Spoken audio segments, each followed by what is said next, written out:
د ننګرهار والي د سوداګرو ستونزې د حل په موخه واورېدې. د ننګرهار والي حاجي ملا محمد نعیم اخوند چې پر مهال یې د صنعت او سوداګرۍ رئیس سید عبدالبصیر پاچا هم حضور درلود، د ولایت مقام په مقر کې د حاجي ګلمراد او یو شمېر نورو سوداګرو ستونزې او غوښتنې د حل په موخه واورېدې او د همکارۍ ډاډ ورکړ. د ننګرهار مرستیال والي مولوي غلام الرحمن حیدري سره د جلالاباد ښار اتمې ناحیې د یو شمېر ګوزرونو مشرانو په ناسته کې د وروستیو روغتونو له امله د اوښتو زیانونو په اړه معلومات شریک کړل او د استنادي دیوالونو د جوړولو غوښتنه یې وکړه.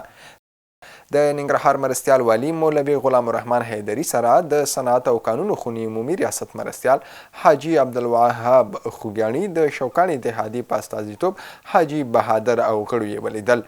دوی د کانونو، شوکاڼي او صنعت په برخو کې په لاسته راوړنو او پلانونو معلومات شریک کړل. جلالاباد کې یو درملتون د درملو د لوړې بیې له امله وتړل شو. د ننګرهار عامې روغتیا ریاست د څارنې او پلټنې ټیم له لوري په جلالاباد ښار کې یو درملتون د درملو د لوړې بیې او د اصولو د سرغړونې له امله مهر لاک شو. د معلوماتو له مخې یا درملتون په ناروغانو درمل د قانوني حد څخه په لوړه بیه پلورل.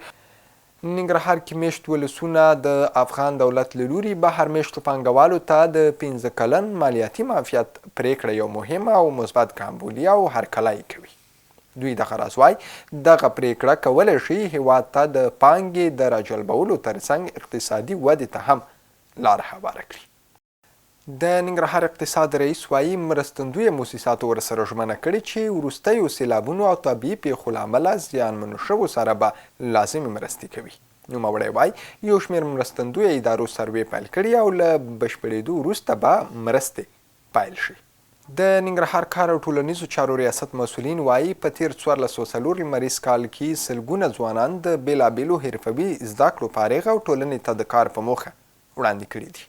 د مسؤلینو په خبره په دغو حرفو کې حیاتي، موبایل جوړونه، برق، نلدواني او نورو برخې شاملې دي چې له یادو حرفو فارغ شوي ځوانان د ښار ترڅنګ لرو پرتو ولسوالیو کې عملاً په کار بوخت دي. او ننګرهار کې سږکال د ځمکني توتانو حاصل 620 میټریک ټن اټکل شوی.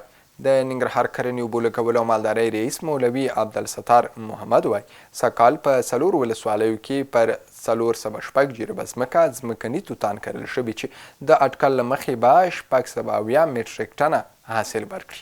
نوموړی وایي دغه کرنه په خوږیاڼو، کوټ، دره نور او سره رود ولسوالیو کې شوي او تیر کال په پرتله د کر کچه او حاصل زیات شوی دی.